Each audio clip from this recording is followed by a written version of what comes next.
ഏറെ ആകാംക്ഷയിലാണ് രാഷ്ട്രീയ കേരളം. ആരാണ് മുഖ്യമന്ത്രി എന്നുള്ള ഉദ്വേഗജനകമായ നിമിഷങ്ങളിലൂടെയാണ് കടന്നുപോയിക്കൊണ്ടിരിക്കുന്നത്. മുഖ്യമന്ത്രി സ്ഥാനത്തേക്ക് ആര് എന്നുള്ളത്, ഇതിനിടയിൽ വി.ഡി. സതീശന് മുൻതൂക്കം എന്നുള്ള ചില സൂചനകൾ വന്നിരുന്നു. അങ്ങനെയാണെങ്കിൽ അത് ലീഗ് അടക്കമുള്ള ഘടകകക്ഷികളുടെ സമ്മർദ്ദ ഫലമായിട്ടാണോ എന്നുള്ളതും രഞ്ജിത്ത് അമ്പാടി ചേരുന്നു ന്യൂസ് ഡെസ്കിൽ നിന്നും.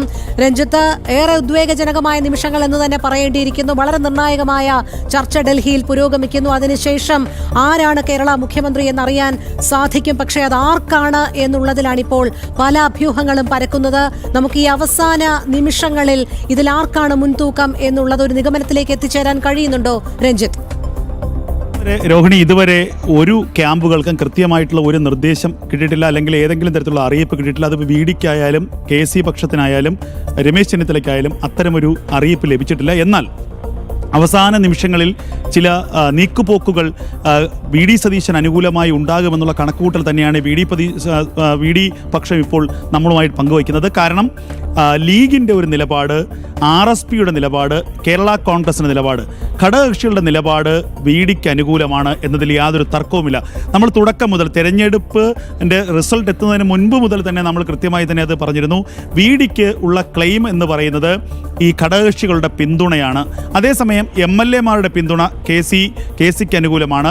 രമേശ് ചെന്നിത്തലയ്ക്ക് സമുദായ സംഘടനകളുടെ, ഇപ്പോൾ NSS അടക്കമുള്ള സമുദായ സംഘടനകളുടെ പിന്തുണ രമേശ് ചെന്നിത്തലയ്ക്ക് അനുകൂലമാണ്. പക്ഷേ ഇതിൽ ഏതിനെ കൊള്ളും, ഏതിനെ തള്ളും, ഇതാണ് കോൺഗ്രസിനെ ആകെ പ്രശ്നത്തിലാക്കിയിരിക്കുന്നത്. പക്ഷേ ഏറ്റവും ഒടുവിൽ കഴിഞ്ഞ ദിവസം സാദിഖ് അലി തങ്ങളടക്കമുള്ള ലീഗിൻ്റെ പ്രധാനപ്പെട്ട നേതാക്കന്മാർ പ്രിയങ്ക ഗാന്ധിയുമായും സോണിയാഗാന്ധിയുമായും ടെലിഫോണിൽ സംസാരിച്ചു എന്നുള്ള വിവരമാണ് പുറത്തു വരുന്നത്.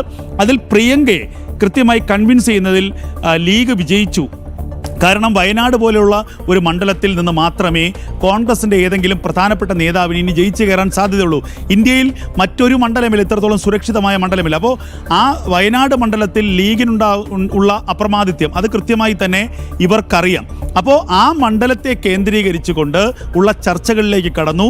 ലീഗിനെ തള്ളിക്കളഞ്ഞുകൊണ്ട് UDF എന്ന സംവിധാനത്തിന്, കോൺഗ്രസ് എന്ന സംവിധാനത്തിന് കേരളത്തിൽ മുന്നോട്ട് പോകാൻ കഴിയില്ല. ഇതാണ് ലീഗിൻ്റെ പ്രധാനപ്പെട്ട ക്ലെയിം. അതുകൂടാതെ തന്നെ ലീഗ് ചോദിക്കുന്ന ചോദ്യമുണ്ട്. കഴിഞ്ഞ നിയമസഭാ തെരഞ്ഞെടുപ്പിൽ ഒരൊറ്റ MP-യും മത്സരിക്കേണ്ടതില്ല, MP-മാരും മത്സരിക്കേണ്ടതില്ല, K. സുധാകരൻ അടക്കം മത്സരിക്കാൻ താല്പര്യം അറിയിച്ചിട്ടും ഒരു MP-യും മത്സരിക്കേണ്ട എന്ന് ഹൈക്കമാൻഡ് തീരുമാനിക്കുന്നു, അല്ലെങ്കിൽ ദേശീയ നേതൃത്വം തീരുമാനിക്കുന്നു. അത് അങ്ങനെയെങ്കിൽ പിന്നീട് എന്തിനാണ് KC വേണുഗോപാലിനെ പോലെ ഒരാളെ കെട്ടിയിറക്കുന്നത്? അപ്പോൾ ഉണ്ടാകുന്നത് 2 ഉപതെരഞ്ഞെടുപ്പുകളാണ്. കേരളത്തിൽ ഇത്രത്തോളം വലിയ മാൻഡേറ്റ് നൽകിയിട്ട് ജനങ്ങൾ അംഗീകരിച്ചിട്ടും അവർക്ക് മേൽ എന്തിനാണ് 2 ഉപതെരഞ്ഞെടുപ്പുകൾ അടിച്ചേൽപ്പിക്കുന്നത് എന്ന ചോദ്യം ലീഗ് ഉയർത്തുന്നുണ്ട്. അത് വളരെ പ്രധാനപ്പെട്ട ചോദ്യമാണ്. അതിന് മറുപടി പറയാൻ കോൺഗ്രസിന് കഴിയുന്നില്ല. അത് മാത്രവുമല്ല, ലീഗ് ഇത്ര കാലയളവിൽ, ഇപ്പോൾ എനിക്ക് തോന്നുന്നു 2011 5-ാം മന്ത്രിസ്ഥാനം ചോദിച്ചതിന് ശേഷം UDF മുന്നണിക്കുള്ളിൽ ലീഗ് ഇത്രത്തോളം കടുത്ത ഒരു തീരുമാനമെടുക്കുന്നത് ആദ്യമായിട്ടാണ്. ആ തീരുമാനത്തിൽ ഉറച്ചു നിൽക്കാനാണ് ലീഗിൻ്റെ ഇപ്പോഴത്തെ നീക്കം. അതായത് ലീഗ് പിന്തുണച്ചതിൻ്റെ പേരിൽ മാത്രം വി.ഡി. സതീശനെ മാറ്റി നിർത്താൻ പറ്റില്ല. വി.ഡി. സതീശൻ എന്ന ഒറ്റ പേരിലേക്ക് കോൺഗ്രസ് എത്തണം. രമേശ് ചെന്നിത്തല സീനിയർ നേതാവായിരിക്കാം, ഒക്കെ ശരി തന്നെ. പക്ഷേ രമേശ് ചെന്നിത്തലയ്ക്ക് കഴിഞ്ഞ 5 വർഷക്കാലം രമേശ് ചെന്നിത്തല പ്രവർത്തിച്ചിട്ടില്ല. ആദ്യത്തെ ടൈം പ്രതിപക്ഷ നേതാവ് സ്ഥാനത്ത് രമേശ് ചെന്നിത്തല ഇരുന്നപ്പോൾ എന്തുകൊണ്ട് ഇത്രയും വലിയ വിജയം കൊണ്ടുവരാൻ കഴിഞ്ഞില്ല? അതിനുശേഷം പ്രതിപക്ഷ നേതാവ് സ്ഥാനം ഏറ്റെടുക്കാൻ ആളില്ലാതിരുന്നപ്പോഴാണ് വി.ഡി. സതീശൻ പ്രതിപക്ഷ നേതാവ് സ്ഥാനം ഏറ്റെടുത്തത്. ടീം UDFൻ്റെ നായകൻ നിലയ്ക്ക് കഴിഞ്ഞ 5 വർഷക്കാലം നടത്തിയ പ്രവർത്തനത്തിൻ്റെ കൂടി ഫലമാണ് ഈ തെരഞ്ഞെടുപ്പ് വിജയമെന്ന് ലീഗ് പറയുന്നു, RSPയും പറയുന്നു. ഷിബു ബേബിജനടക്കം അത്തരം നിലപാട് സ്വീകരിക്കുന്ന ആൾക്കാരാണ്. അപ്പോൾ കോൺഗ്രസിലെ പിന്തുണ സതീശന് കുറവാണ് എന്നുള്ളത് യാഥാർത്ഥ്യമാണ്. കോൺഗ്രസിലെ MLA-മാരെ കൂടുതലും KC വേണുഗോപാലിന് അനുകൂലമാണ്. അതിലും ഘടകകക്ഷികൾ ചില അഭിപ്രായങ്ങൾ പറയുന്നു. പണമൊഴുക്കിയതുകൊണ്ട് മാത്രം, MLA-മാരെ വിലക്കെടുത്തത് കൊണ്ട് മാത്രം മുഖ്യമന്ത്രിയാകാൻ കഴിയുമോ? തെരഞ്ഞെടുപ്പാകുമ്പോൾ കേരളത്തിലെ പല മേഖലകളിൽ നിന്ന് പല വ്യവസായികൾ പണം നൽകും. അപ്പോൾ അതിൻ്റെ എല്ലാം കൂറ് കാണിക്കേണ്ടത് മന്ത്രിസഭയിൽ ഉൾപ്പെടുത്തിക്കൊണ്ടാണോ എന്ന് ചോദ്യം ചോദിക്കുന്നുണ്ട്. ഇതൊക്കെയാണ് വി.ഡി. സതീശന് അനുകൂലമായിട്ടുള്ളൊരു ഘടകങ്ങൾ. എനിക്ക് തോന്നുന്നു കഴിഞ്ഞ ഒരു 5-10 മിനിറ്റിനുള്ളിൽ എന്തൊക്കെയോ കാര്യങ്ങൾ കൃത്യമായി തന്നെ വി.ഡി. സതീശന് അനുകൂലമായി നടക്കുന്നുണ്ട്. KC വേണുഗോപാലിനെ ഖാർഗെയും രാഹുൽ ഗാന്ധിയും നേരിട്ട് കാണാൻ ശ്രമിക്കുന്നുണ്ട്. KC വേണുഗോപാലിനെ കൃത്യമായി തന്നെ കാര്യങ്ങൾ കൺവിൻസ് ചെയ്യാനുള്ള ശ്രമമായിരിക്കാം നടത്തുന്നത്. കേരളത്തിൽ അടുത്ത 5 വർഷക്കാലം പാർട്ടിയെ നയിക്കാനുള്ള ഉത്തരവാദിത്തം ചിലപ്പോൾ കെ സി വേണുഗോപാലിന് നൽകിയേക്കാം. അങ്ങനെ അടുത്ത 5 വർഷക്കാലം കേരളത്തിൽ പാർട്ടിയെ നയിച്ച് 2031 തെരഞ്ഞെടുപ്പിൽ വിജയം വരികയാണെങ്കിൽ സ്വാഭാവികമായും മുഖ്യമന്ത്രി സ്ഥാനത്തേക്ക് കെ സിക്ക് മറ്റൊരു എതിരാളി ഉണ്ടാവാൻ സാധ്യതയില്ല. അതേപോലെ തന്നെ രമേശ് ചെന്നിത്തലയ്ക്ക് കൃത്യമായ ഒരു താക്കോൽ സ്ഥാനം ഈ മന്ത്രിസഭയിൽ നൽകിക്കൊണ്ട് രമേശ് ചെന്നിത്തലയും അനുനയിപ്പിക്കാനുള്ള നീക്കമുണ്ടാകാം.